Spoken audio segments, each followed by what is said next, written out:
Hey, what's poppin' les amis, comment allez-vous aujourd'hui? J'espère que vous allez bien, que vous avez la forme et que vous êtes prêts pour notre petite leçon du jour. Et dans notre petite vidéo du jour, on va s'intéresser à un sujet universel qui est abordé au quotidien. Il s'agit de la famille. Du coup, dans notre petit tuto du jour, on va s'intéresser aux termes relatifs au thème de la famille et on va voir un petit peu comment s'exprimer sur ce sujet. Mais avant de commencer, je vous invite tous, autant que vous êtes, à vous abonner à cette chaîne merveilleuse, à commenter et à partager ce travail autour de vous. Donc comme tu le sais très bien, une famille est constituée de différents membres. Du coup, on pourra te poser la question pour savoir combien de membres constitue ta famille. On pourra te dire en anglais « How big is your family ?» ou alors « How many people are in your family ?» Combien il y a de personnes dans ta famille. So, how many people are in your family? Mets-moi ça en commentaire. Donc si par exemple tu as tes 2 frères et sœurs et tes parents, ça fait que vous êtes 5 au total dans la famille. Et à ce moment-là, tu pourras répondre I have 5 people in my family. Il y a 5 personnes dans ma famille. Nous sommes 5 dans la famille. Alors bien sûr, lorsqu'on te demande combien de membres constitue ta famille, il s'agit ici de parler des gens qui habitent sous le même toit et non pas de décrire tout l'arbre généalogique de ta famille. Donc si tu veux aller plus loin dans les détails en décrivant les membres de ta famille, tu pourras dire I have a father, j'ai un père. I have a mother, j'ai une maman, une mère. I have a brother, j'ai un frère.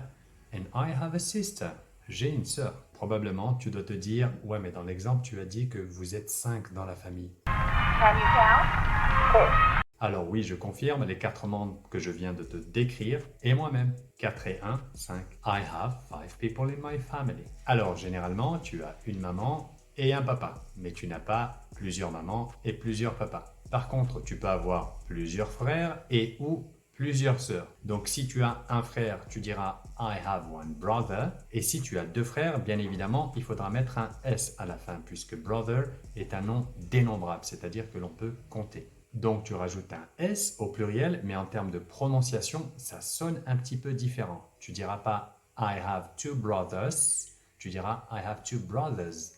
Le son est plutôt un Z. Et il en va de même pour le mot sister. I have one sister. Et si tu en as plusieurs, tu diras I have 2 sisters. C'est bien un S que tu rajoutes à la fin, mais le son que tu entends sera un Z. Sisters. Thanks for telling me, I really appreciate it. Alors avant d'aller plus loin, il est important de préciser que tu as différentes manières de parler du père ou de la mère. Donc pour un gamin jusqu'à 5-6 ans, tu entendras très rarement un gamin dire « My mother is beautiful ». Il dira plutôt « My mommy is beautiful ». Au-delà de cet âge-là, on passe de « mommy » à « mom ». « My mom is still beautiful ». Donc les Anglais, pour parler de leur mère, ils ne vont pas dire « My mother is beautiful », ils vont plutôt dire « My mom is beautiful ». My mom's beautiful. I'm just... Lorsque tu parles de ta mère en anglais et que tu dis « My mother is beautiful », ça sonne un petit peu militaire quasiment. Pour parler du père, c'est à peu près le même protocole. Tu entendras rarement un gamin dire « My father is strong ». Tu vas plutôt l'entendre dire « My daddy is strong ». Ensuite, au-delà de cet âge-là, on l'entendra plutôt « My dad » et non pas « My father ».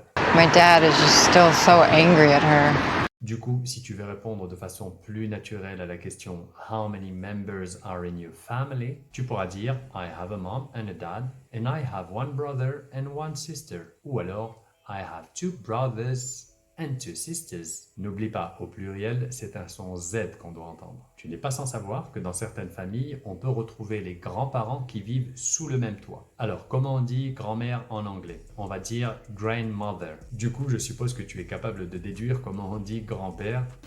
Just let me think about it. En plein dans le mille, c'est bien grandfather. Mais généralement, les Anglais, lorsqu'ils veulent parler de leur grand-mère, ils ne diront pas my grandmother, ils utiliseront un nom un peu plus décontracté et ce sera my grandma. How's that?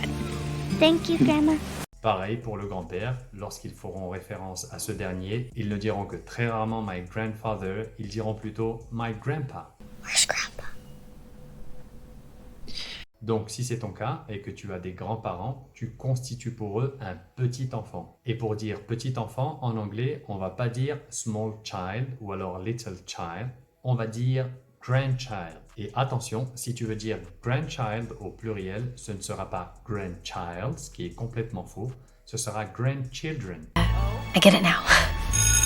Donc voilà, on a fait à peu près le tour sur le thème de base de la famille. Mais avant de partir, je te laisse les devoirs du jour. Tu vas me décrire tout simplement dans la section commentaires ta famille. How many members are in your family? En tout cas, j'espère que cette vidéo t'aura plu. Fantastic. This is his best performance ever. Si c'est le cas, n'oublie pas de t'abonner à cette chaîne merveilleuse et pense à commenter et à partager ce travail autour de toi. So thanks for watching, just take care, have a lovely day, of course, stay safe and talk to you soon. Cheers!